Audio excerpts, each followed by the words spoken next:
Hi friends, ഇന്ന് നമ്മൾ വളരെ ഹെൽത്തി ആയിട്ടുള്ളൊരു ബ്രേക്ക്ഫാസ്റ്റാണ് തയ്യാറാക്കുന്നത്. ഓട്സ് ഉപ്പുമാവാണ് നമ്മൾ തയ്യാറാക്കുന്നത്. ഇത് കുഴഞ്ഞു പോകാതെയും അതുപോലെ തന്നെ നല്ല സോഫ്റ്റ് ആയിട്ടിരിക്കാനും നമ്മൾ കുറച്ച് കാര്യങ്ങളൊക്കെ ഒന്ന് ശ്രദ്ധിച്ചാൽ മതി. വളരെ പെട്ടെന്ന് തന്നെ തയ്യാറാക്കാൻ പറ്റുന്ന നല്ലൊരു ബ്രേക്ക്ഫാസ്റ്റാണ്. അപ്പോൾ ഇതെങ്ങനെയാണ് തയ്യാറാക്കുന്നത് നമുക്ക് നോക്കാം.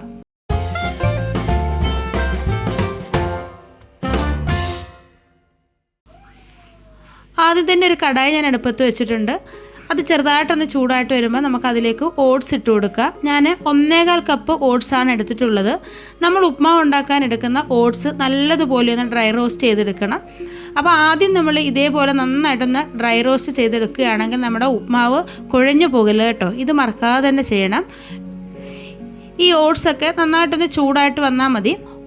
1-2 മിനിറ്റ് ലോ ഫ്ലെയിമിൽ വെച്ചിട്ട് ഒന്ന് ഇളക്കി ചേർത്ത് കൊടുത്തപ്പോൾ തന്നെ നമ്മുടെ ഓട്സൊക്കെ ഒന്ന് നല്ല രീതിയിലായി വന്നിട്ടുണ്ട്. ഇനി സ്റ്റൗ ഓഫ് ചെയ്തിട്ട് ഇത് തണുക്കാനായിട്ടൊന്ന് മാറ്റി വെക്കാം. ഇനി അതേ കടായി തന്നെ ഞാൻ വെച്ച് കൊടുത്തിട്ട് അതിലേക്ക് 2 ടീസ്പൂൺ എണ്ണ ചേർത്ത് കൊടുക്കുന്നുണ്ട്. എണ്ണ നന്നായിട്ടൊന്ന് ചൂടായിട്ട് വരുമ്പം അതിലേക്ക് 1 ടീസ്പൂൺ കടുക് ഇട്ട് കൊടുക്കുക. കടുകൊക്കെ ഒന്ന് പൊട്ടി വരുമ്പം ഇനി ഈ സമയം ഇതിലേക്ക് ഞാൻ കുറച്ച് കപ്പലണ്ടിയാണ് ചേർത്ത് കൊടുക്കുന്നത്. ഇത് നല്ലതുപോലെ ഒന്ന് വറുത്തെടുക്കണം. ചൂടെണ്ണയിൽ ഇട്ട് കൊടുത്തുകൊണ്ട് തന്നെ പെട്ടെന്ന് തന്നെ ഇതൊന്ന് മൂത്ത് കിട്ടും കേട്ടോ. ചെറിയ രീതിയിൽ കപ്പലണ്ടിയൊക്കെ ഒന്ന് പൊട്ടി വരും. ആ ഒരു സമയം വരെ ലോ ഫ്ലെയിമിൽ ഇട്ട് കൊടുത്തുകൊണ്ട് നല്ലതുപോലെ ഒന്ന് ഇളക്കി ചേർത്ത് കൊടുക്കുക. ഇപ്പോൾ ഇതാ കപ്പലണ്ടിയൊക്കെ ഒന്ന് റെഡി ആയിട്ട് വന്നിട്ടുണ്ട്. ഈ സമയം ഇതിലേക്ക് ഞാൻ ചെറുതായിട്ട് അരിഞ്ഞു വെച്ചിരിക്കുന്ന ഇഞ്ചിയാണ് ചേർക്കുന്നത്. ഒരു ചെറിയ കഷ്ണം ഇഞ്ചിയാണ് എടുത്തിട്ടുള്ളത്. അതും കൂടെ നല്ലതുപോലെ ഒന്ന് മൂപ്പിച്ചെടുക്കണം. അപ്പോൾ കപ്പലണ്ടി നമ്മൾ ഒരുപാടങ്ങ് മൂപ്പിക്കേണ്ട ആവശ്യമില്ല. നമ്മൾ ബാക്കി സാധനങ്ങളൊക്കെ ഇട്ട് കൊടുക്കുമ്പോൾ തന്നെ കപ്പലണ്ടി അന്നേരം കൂടെ കിടന്നിട്ട് നന്നായിട്ടൊന്ന് മൂത്ത് കിട്ടും കേട്ടോ. അപ്പോൾ അതിനനുസരിച്ച് മാത്രമേ നമ്മൾ ആദ്യം മൂപ്പിച്ചെടുക്കാവൂ. ഇപ്പോൾ ഇഞ്ചിയും കപ്പലണ്ടിയൊക്കെ അത്യാവശ്യം നല്ലതുപോലെ ഒന്ന് മൂത്ത് വന്നിട്ടുണ്ട്. ഈ സമയം ഇതിലേക്ക് മീഡിയം സൈസിലുള്ള ഒരു സവാള അരിഞ്ഞതാണ് ചേർക്കുന്നത്. സവാളയും കൂടി ചേർത്തിട്ട് നല്ലതുപോലെ ഒന്ന് ഇളക്കി ചേർത്തിട്ട് ഒന്ന് വഴറ്റിയെടുക്കണം. സവാള ഒരുപാടങ്ങ് വഴറ്റിയെടുക്കേണ്ട, ലൈറ്റായിട്ടൊന്ന് വഴണ്ടി കിട്ടിയാൽ മാത്രം മതി കേട്ടോ. ഇതിലേക്ക് ഞാൻ 1-2 വറ്റൽമുളകും കൂടി ചേർത്ത് കൊടുക്കുന്നുണ്ട്. നേരത്തെ ഞാൻ ഇട്ട് കൊടുക്കാൻ വിട്ടുപോയതാണ് കേട്ടോ. ആ കടുക് പൊട്ടിക്കുന്ന സമയത്ത് ഇട്ട് കൊടുക്കാവുന്നതാണ് നമുക്ക് വറ്റൽമുളക്. ഒരു പച്ചമുളകും കൂടി കട്ട് ചെയ്ത് ചേർത്ത് കൊടുത്തിട്ടുണ്ട് അതിൻ്റെ കൂടെ തന്നെ. ഇപ്പോൾ സവാളയൊക്കെ ചെറിയ രീതിയിലൊന്ന് വഴണ്ട് വന്നിട്ടുണ്ട്. അപ്പോൾ ആ സമയം ഞാനിതിലേക്ക് ചെറുതായിട്ട് കട്ട് ചെയ്ത് വെച്ചിരിക്കുന്ന ക്യാരറ്റാണ് ചേർക്കുന്നത്. നമുക്ക് ഇഷ്ടമുള്ള പച്ചക്കറികളൊക്കെ ഇതിലേക്ക് ചേർത്ത് കൊടുക്കാവുന്നതാണ്. ബീൻസും ഗ്രീൻ പീസും അതേപോലെ ക്യാബേജും ഒക്കെ നമുക്കിതിലേക്ക് ആഡ് ചെയ്ത് കൊടുക്കാവുന്നതാണ് കേട്ടോ. ക്യാരറ്റൊന്നും ഒരുപാടൊന്നും വഴണ്ട് വരേണ്ട ആവശ്യമില്ല. എല്ലാം ലൈറ്റായിട്ടൊന്ന് വഴറ്റി കിട്ടിയാൽ മാത്രം മതി. അപ്പോൾ നമ്മുടെ ക്യാരറ്റൊക്കെ ചെറിയ രീതിയിലൊന്ന് വഴണ്ട് വന്നിട്ടുണ്ട്. ഈ സമയം ഞാനിതിലേക്ക് ആവശ്യത്തിനുള്ള തേങ്ങയാണ് ചേർത്ത് കൊടുക്കുന്നത്. ഒരു 2 പിടി തേങ്ങ ഞാൻ എടുത്തിട്ടുണ്ട്. അതും കൂടെ ചേർത്തിട്ട് നല്ലപോലെ ഒന്ന് ഇളക്കി ചേർത്ത് കൊടുക്കുക. ഇനി നമുക്കിതിലേക്ക് ആവശ്യത്തിനുള്ള വെള്ളം ഒഴിച്ചു കൊടുക്കാം. വെള്ളം ഒഴിക്കുമ്പോൾ നമ്മൾ പ്രത്യേകം ശ്രദ്ധിക്കേണ്ടത്, നമ്മൾ ഓട്സ് എടുത്ത അതേ അളവിൽ തന്നെ വേണം നമ്മളിതിലേക്ക് വെള്ളം ചേർത്ത് കൊടുക്കാൻ. ഞാൻ 1.25 കപ്പ് ഓട്സ് ആയിരുന്നു എടുത്തിട്ടുള്ളത്. അതേ അളവിൽ തന്നെ ഞാൻ വെള്ളം ചേർത്ത് കൊടുക്കുന്നുണ്ട്. അതിൽ കൂടാൻ പാടില്ല. കുറച്ച് വെള്ളം കുറഞ്ഞാലും കുഴപ്പമില്ല, പക്ഷേ വെള്ളം കൂടിപ്പോകരുത് കേട്ടോ. ഇപ്പോൾ ദാണ്ട ആവശ്യത്തിനുള്ള ഉപ്പും കൂടി ചേർത്ത് കൊടുത്തിട്ട് നല്ലതുപോലെ ഒന്ന് ഇളക്കി ചേർത്തിട്ട് കുറച്ച് നേരം ഒന്ന് അടച്ചു വെച്ച് കൊടുക്കാം. ഇപ്പോൾ ദാണ്ട ഞാനത് തുറക്കുന്നുണ്ട്. ഇപ്പം ഈ വെള്ളമൊക്കെ നല്ലതുപോലെ ഒന്ന് തിളച്ച് വന്നിട്ടുണ്ട്. ഈ സമയം നമ്മൾ നേരത്തെ ചൂടാക്കി വെച്ചിരിക്കുന്ന ഓട്സ് ഇതിലേക്ക് ഇട്ട് കൊടുക്കുക. വെള്ളം ചേർക്കുമ്പോൾ മാത്രം നമ്മൾ പ്രത്യേകം ശ്രദ്ധിക്കണം. ഒട്ടും വെള്ളം കൂടിപ്പോകാൻ പാടില്ല. നമ്മൾ എടുക്കുന്ന ഓട്സിൻ്റെ അതേ അളവിൽ തന്നെ വെള്ളം ചേർത്ത് കൊടുക്കുക. വേണമെന്നുണ്ടെങ്കിൽ പിന്നീട് നമുക്ക് കുറച്ച് വെള്ളം ഒന്ന് തളിച്ച് കൊടുത്താൽ മതി കേട്ടോ. പക്ഷേ വെള്ളം കൂടിപ്പോകാൻ പാടില്ല നമ്മൾ ഒഴിച്ചു കൊടുക്കുന്ന സമയത്ത്. ഇനി നമ്മൾ ഓട്സ് ഇട്ട് കൊടുത്ത ശേഷം ഇതെല്ലാം കൂടി നല്ലതുപോലെ ഒന്ന് യോജിപ്പിച്ചെടുക്കണം.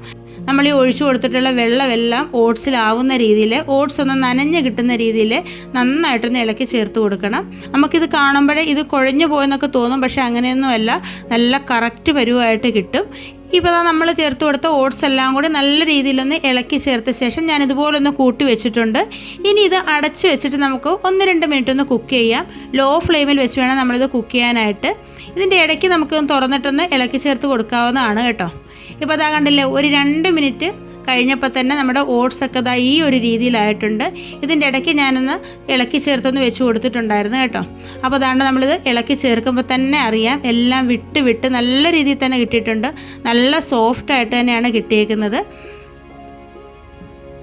നമ്മൾ അടച്ചു വെച്ച് കുക്ക് ചെയ്യുമ്പോൾ തന്നെ ഈ ഓട്സൊക്കെ നല്ലതുപോലെ കുക്കായിട്ട് വെള്ളമൊക്കെ കറക്റ്റ് പരുവായിട്ട് വരും. ഇതിന് വെള്ളം കുറവാണെന്ന് തോന്നുകയാണെങ്കിൽ കുറച്ച് വെള്ളം നമ്മുടെ കയ്യിലൊന്ന് എടുത്തിട്ട് ഒന്ന് തളിച്ചു കൊടുക്കാവുന്നതാണ്. വെള്ളം എടുത്ത് ഒഴിക്കരുത്, കയ്യിലൊന്ന് തളിച്ചു കൊടുക്കുക മാത്രമേ ആകാവൂ കേട്ടോ.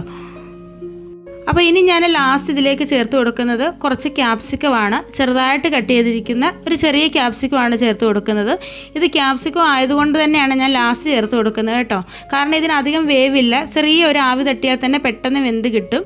ഇനി ബീൻസോ ഗ്രീൻ പീസോ ഒക്കെയാണ് നമ്മളിതിലേക്ക് ചേർക്കുന്നതെന്നുണ്ടെങ്കിൽ നമ്മൾ ക്യാരറ്റ് ചേർത്ത് കൊടുത്ത് ആ ഒരു സമയത്ത് തന്നെ ചേർക്കണം കേട്ടോ. അതുപോലെ തന്നെ നമ്മൾ ക്യാരറ്റൊക്കെ വഴറ്റിയെടുക്കുന്ന സമയത്ത് നമ്മുടെ കയ്യിൽ കറിവേപ്പില ഉണ്ടെങ്കിൽ അതും കൂടി ചേർത്ത് കൊടുക്കാവുന്നതാണ്. അപ്പോൾ അത് നല്ലതുപോലെ ക്യാപ്സിക്കവും കൂടെ ചേർത്തിട്ട് ഒന്ന് ഇളക്കി ചേർത്ത് കൊടുത്തിട്ടുണ്ട്. ഉപ്പൊക്കെ കറക്റ്റ് വരുവാണ്. അപ്പോൾ ഇനി നമുക്ക് സ്റ്റൗ ഓഫ് ചെയ്യാം. എന്നിട്ടൊന്ന് അടച്ചു വെക്കുമ്പോൾ തന്നെ ഈ നമ്മൾ ചേർത്ത് കൊടുത്ത ക്യാപ്സിക്കമൊക്കെ നല്ലതുപോലെ വെന്ത് കിട്ടും. വളരെ ഹെൽത്തി ആയിട്ടുള്ള നല്ലൊരു ബ്രേക്ക്ഫാസ്റ്റാണ്. വളരെ എളുപ്പത്തിൽ തന്നെ നമുക്ക് തയ്യാറാക്കാവുന്നതുമാണ്. പലർക്കും ഈ ഓട്സ് ഉപ്മാവ് ഉണ്ടാക്കാൻ അറിയില്ല, കാരണം ഇത് കുഴഞ്ഞു പോകുമെന്നാണ് പറയുന്നത്. ഈ ഒരു രീതിയിൽ തയ്യാറാക്കിയ നല്ല പെർഫെക്റ്റ് ആയിട്ടുള്ള ഉപ്മാവ് നമുക്ക് തയ്യാറാക്കാവുന്നതാണ്. എത്ര സോഫ്റ്റായിട്ടാണ് വന്നേക്കുന്നത്, നല്ലതുപോലെ വിട്ട് നല്ല രീതിയിൽ തന്നെ കിട്ടിയിട്ടുണ്ട്. അപ്പോൾ എല്ലാവരും ഈ ഒരു രീതിയിലൊന്ന് ഓട്സ് ഉപ്മാവ് തയ്യാറാക്കുക. നല്ല പെർഫെക്റ്റ് ആയിട്ടുള്ള ഉപ്മാവ് നമുക്ക് കിട്ടുന്നതായിരിക്കും. ഇത് കയ്യിലെടുക്കുമ്പോൾ തന്നെ നിങ്ങൾക്ക് മനസ്സിലാവുന്നതാണ്. കയ്യിൽ വെച്ചിട്ട് നമ്മൾ ഇതേപോലെ ഒന്ന് അമർത്തി കൊടുക്കുമ്പോൾ തന്നെ അറിയാം ഇതിൻ്റെ സോഫ്റ്റ്നെസ് എത്രത്തോളം ഉണ്ടെന്നുള്ളത്. അപ്പോൾ എല്ലാവർക്കും ഇന്നത്തെ വീഡിയോ ഇഷ്ടമായെന്ന് വിചാരിക്കുന്നു. വീഡിയോ ഇഷ്ടമായിട്ടുണ്ടെങ്കിൽ ലൈക്ക് ചെയ്യാനും ഷെയർ ചെയ്യാനും കമൻറ്റ് ചെയ്യാനും അതുപോലെ തന്നെ നമ്മുടെ ചാനൽ സബ്സ്ക്രൈബ് ചെയ്യാതെ ആരെങ്കിലും കാണുന്നുണ്ടെങ്കിൽ ഒന്ന് സബ്സ്ക്രൈബ് ചെയ്ത് സപ്പോർട്ട് ചെയ്യാനും മറക്കരുത്. അപ്പോൾ നമുക്ക് അടുത്തൊരു വീഡിയോയുമായിട്ട് പെട്ടെന്ന് തന്നെ കാണാം. അതുവരേക്കും ബൈ. Thank you.